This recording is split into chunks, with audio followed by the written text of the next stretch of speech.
उपचुनाव के नतीजे आने के बाद इंदौर में कांग्रेस और बीजेपी नेताओं के बयान सामने आए हैं। बीजेपी के नेता कैलाश विजयवर्गीय ने पार्टी की जीत पर बधाई दी और कांग्रेस को निशाने पर लिया। उन्होंने कहा कि भाजपा की जीत जनता के विश्वास की जीत है। वहीं कांग्रेस प्रदेश अध्यक्ष जीतू पटवारी ने विजयपुर की जीत को ऐतिहासिक बताते हुए इसे पार्टी कार्यकर्ताओं की मेहनत का परिणाम बताया और कहा कि ये जीत कांग्रेस के बढ़ते प्रभाव का प्रतीक है।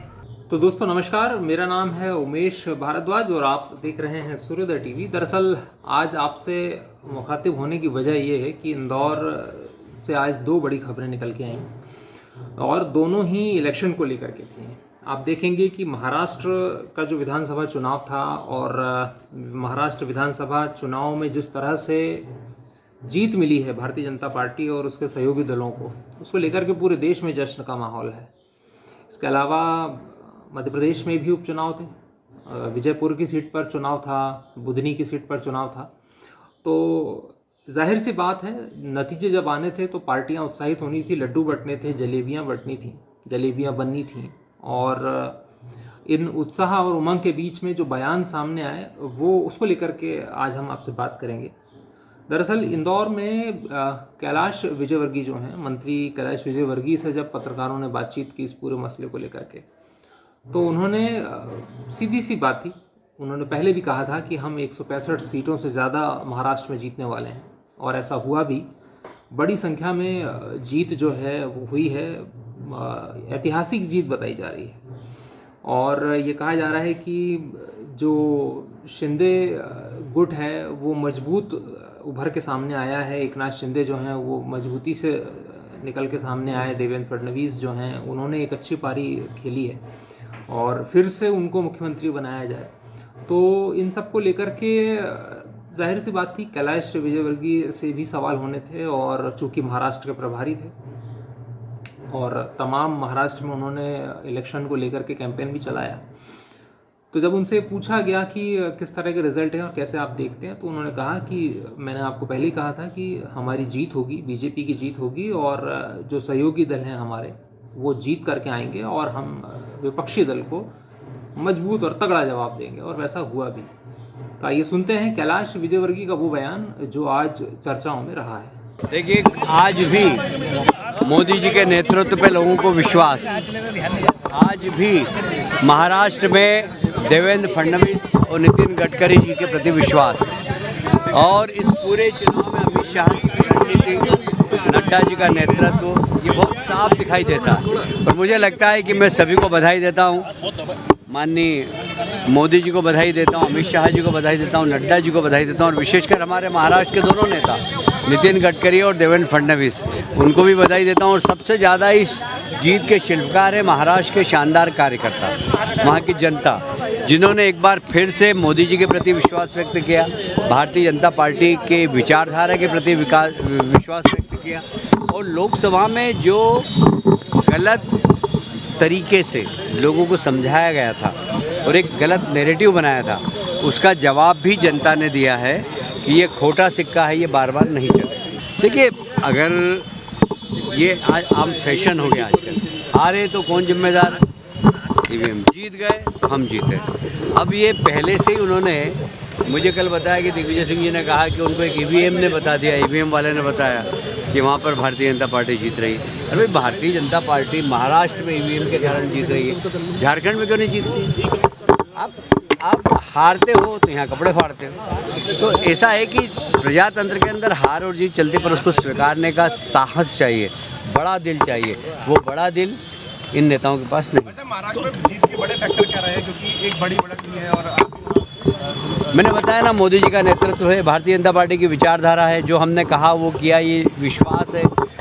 यूटी के हमारे गठबंधन ने बहुत अच्छे तरीके से काम किया, एक दूसरे की मदद की, और नितिन जी का और देवेंद्र भाऊ का जो नेतृत्व है वो भी उसके लिए जिम्मेदार है। दोनों ने बहुत लगन से काम किया और विशेषकर महाराष्ट्र के कार्यकर्ताओं ने हमारी विचारधारा को जन जन तक पहुंचाया, जो कार्यकर्ता भी। सीएम फेस कौन होगा कैलाश जी, वहाँ पर क्या कुछ आप देखते हैं, समीकरण जो बन रहे हैं? देखिए, ये निर्णय तो हमारा हाईकमान करता है और तीनों युति के नेता करेंगे, पर कार्यकर्ताओं की ऐसी इच्छा है कि देवेंद्र फडणवीस जी मुख्यमंत्री बने। ये कार्यकर्ताओं जो सुबह से मेरे पास जो बात हुई पूरे महाराष्ट्र में, सबका एक ही मत है कि देवेंद्र फडणवीस जी महाराष्ट्र के मुख्यमंत्री बनना एक चाहिए। नारा बहुत था, एक रहेंगे सेफ रहेंगे, कटेंगे तो बढ़ेंगे। क्या कुछ आपको लगता है असर रहा? क्योंकि एक तरफ राहुल गांधी भी सेफ लेकर आए थे वहाँ पर, और महाराष्ट्र के चुनाव में पोस्टर वॉर हो रहे थे। कई सारे युवा भी पोस्टर लेके उतरे थे महाराष्ट्र में इसी तरह के। देखिए, ऐसा है कि राहुल जी का जो मेंटल स्टेटस है वो राष्ट्रीय नहीं, वो मोहल्ले वाला। अब कहाँ सेफ की बात मोदी जी कर रहे हैं और कहाँ वो सेफ लेके आ गए। मतलब आखिर आपका स्टेटस तो होना चाहिए ना कुछ भी। तो लोगों ने कह दिया कि गुजरात में इन्होंने आलू डाला था, सोना निकालो, हरियाणा में जलेबी की फैक्ट्री लगा रहे थे और यहाँ पर सेफ लेकर आ गए, तो लोगों ने नकार दिया। देखिए, वहाँ तो करना ही चाहिए, वहाँ 50% अल्पसंख्यक है। इतनी दूर से अगर कोई आदमी लड़ने वहाँ जाता है तो सेफ सीट पे जाता, तो सेफ सीट पे गए। मुझे कोई आश्चर्य नहीं, प्रियंका जी जीत रही है। मतलब नागपुर में आप रहे और नागपुर के परिणाम जो भी बड़े उत्साहित करने वाले हैं, क्या रहे? नहीं, बहुत अच्छे। 12 में से अभी 10 पे आगे हैं और 2 सीटों पे अभी बहुत ज़्यादा पीछे, एक ज़्यादा उमरेड में पीछे 20,000 से, एक सीट पे 500 से आगे और 1,000 से आगे और ऐसा चल रहा है। बाकी 11 सीट पे अभी 10 पे तो एकदम स्पष्ट आगे हैं। आगे देखते हैं शाम तक। इस चुनाव ने ये बता दिया है कि एक रहेंगे तो एक रहेंगे, ये कहीं ना कहीं एक मैसेज है देश भर के लिए। भाई ऐसा है कि ये मैसेज भी है, मैं इससे इनकार नहीं करता, पर उससे ज़्यादा मोदी जी का नेतृत्व और डेवलपमेंट। तो सुना आपने कैलाश विजयवर्गीय ने क्या कहा।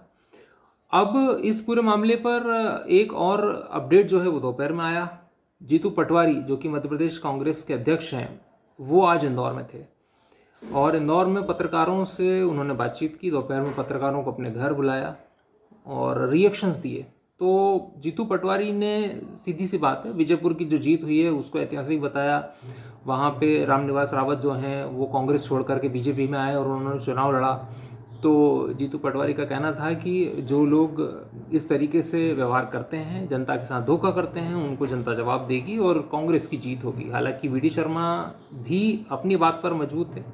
उन्होंने कहा कि हमारी ही जीत होगी और हम पूरे आश्वस्त हैं कि इस बार बीजेपी का विधायक जो है वही चुनकर आएगा और विजयपुर में बीजेपी जीतेगी। लेकिन ऐसा हो नहीं पाया, कांग्रेस की जीत वहाँ पर हुई है और एक अच्छी जीत हुई है।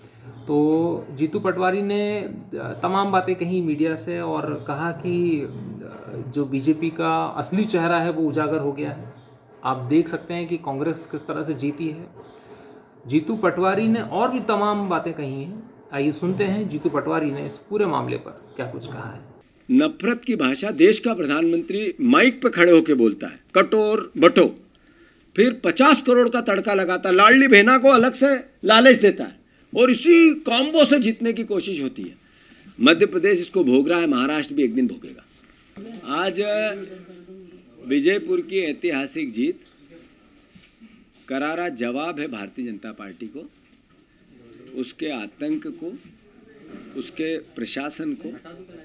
जो कलेक्टर बीजेपी और चुनाव आयोग ने भारतीय जनता पार्टी के लिए कैसा काम किया, कम से डाकुओं का उपयोग भी चुनाव में किया, हर तरह की यातना और अत्याचार, कार्यकर्ताओं को जेल भेजा, कई मुकदमे लगाए, हमारे दलित भाइयों को सार्वजनिक गांव घेर घेर के पीटा गया।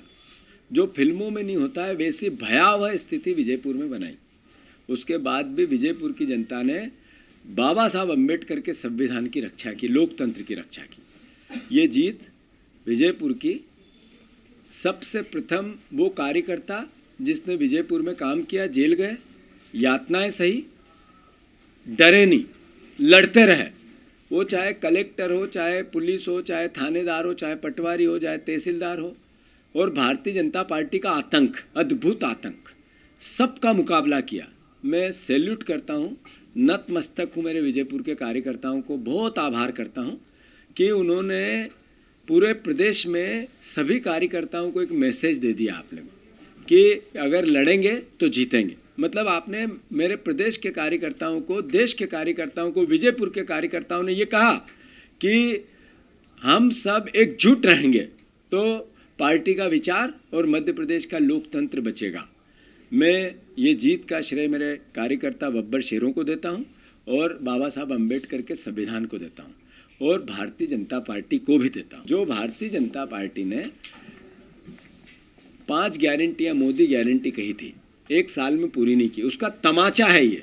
आपने गेहूं के दाम नहीं दिए, आपने धान के दाम नहीं दिए, आपने 3,000 बहनों को बोला था वो नहीं दिया, आपने 6,000 सोयाबीन के नहीं दिए, आपने 450 का गैस सिलेंडर नहीं दिया। विजयपुर की जनता ने संदेश दिया कि आपने झूठ बोला और वोट लिए।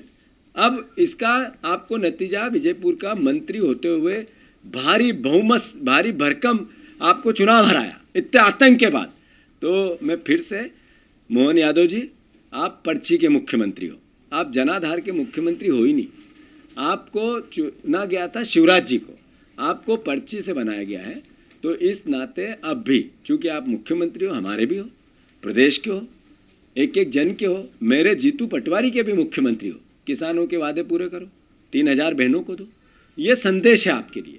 हमने कहा था सरकार नहीं बदलेगी, चलनी चाहिए सरकार 5 साल, अच्छी चलनी चाहिए। हम विपक्ष की भूमिका निभाए, पॉजिटिव सकारात्मक निभाए, मोहन यादव जी को सहयोग करें, बीजेपी को सहयोग करें, पर आपने जो कहा आप पूरा करो, बहनों के आबरू बचाओ। ऐसे ही बुधनी में 1,30,000 वोट से लोकसभा में हम पीछे थे। इसका मतलब है कि 5,000 की हार जीत पे चुनाव चल रहा है, यानी अल्टीमेटली लूटा जा रहा था चुनाव। जैसे विजयपुर में लूटा जा रहा था, ऐसे बुधनी में भी। शिवराज जी भी जनाधार से नहीं जीतते थे, वो बुधनी में चुनाव लूटते थे। उसका इस बार हमने हर बूथ पे मेरे कार्यकर्ताओं ने बुधनी के चुनाव लड़ा, हम बरोबरी पे आ गए। जहाँ 20 साल का मुख्यमंत्री 1,30,000 की जीत अर्जित कराता है, वहाँ 5,000 की हार जीत पे अगर पार्टी आई है, कांग्रेस आई है, तो मेरे कार्यकर्ताओं ने कितनी मेहनत की होगी। मैं उनको, बुधनी के कार्यकर्ताओं को भी सैल्यूट करता हूँ, धन्यवाद देता हूँ, साधुवाद देता हूँ।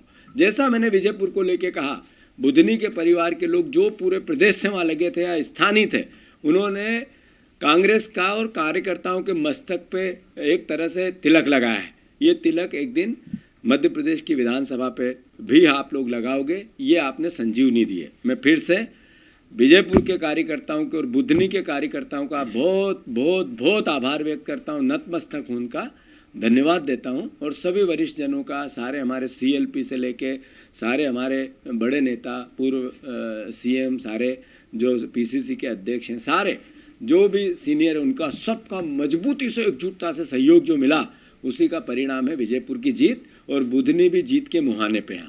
मैं बीजेपी को चुनौती देता हूँ, मुख्यमंत्री शिवराज सिंह अपने मोहन यादव जी को चुनौती देता हूँ, मैं VD शर्मा जी को भी चुनौती देता हूँ।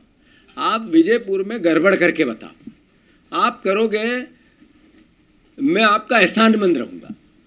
आप कांग्रेस के एक एक जन को ये पता है कि विजयपुर की जीत सुनिश्चित हुई है, पूरे देश में ये पता है। अगर गड़बड़ की, जैसा चुनाव में की, तो विजयपुर का कार्यकर्ता लड़ता रहा, अब की तो प्रदेश का कार्यकर्ता, एक एक कार्यकर्ता आपको मुंह तोड़ जवाब देगा, बीजेपी को देगा। और प्रदेश की जनता भी देख रही है, वो भी इनके आतंक से थक चुकी है। उस आतंक का अंत होगा। मैंने कहा अति का अंत होता है, आतंक का अंत करेंगे। विजयपुर में एक गलती करके बताए, एक वोट कम करके बताए, तो मैं मानता हूं, मैं तो स्वागत करूंगा ये VD शर्मा जी कुछ गलती कर दे ऐसी। तो जैसा मैंने आपको बताया कि दोनों ही बयान जो हैं अलग अलग तरह से आए हैं सामने, और दोनों ही नेताओं ने अपनी बात रखी है। अब इस पूरे मामले को लेकर के अगर देखा जाए तो यही कहा जा सकता है कि जो राजनीति है वो पल पल बदल रही है। अब चूंकि विधायक कांग्रेस के हो गए हैं वहाँ पर, और बीजेपी जो है वो हार चुकी है, तो ये देखने वाली बात है कि अब किस तरीके से बीजेपी इसका रिएक्शन और जवाब देती है। और झारखंड जो है वहाँ का भी अपडेट आप चलते चलते ले लीजिए कि झारखंड में झारखंड मुक्ति मोर्चा जो है वो जीत गया है, और झारखंड मुक्ति मोर्चा की सरकार इस बार वहाँ बनने वाली है। तो कांग्रेस को थोड़ी राहत है झारखंड से और विजयपुर से। बाकी महाराष्ट्र जो है वो ज़रूर कांग्रेस के हाथ से निकलता मुझे दिखता है।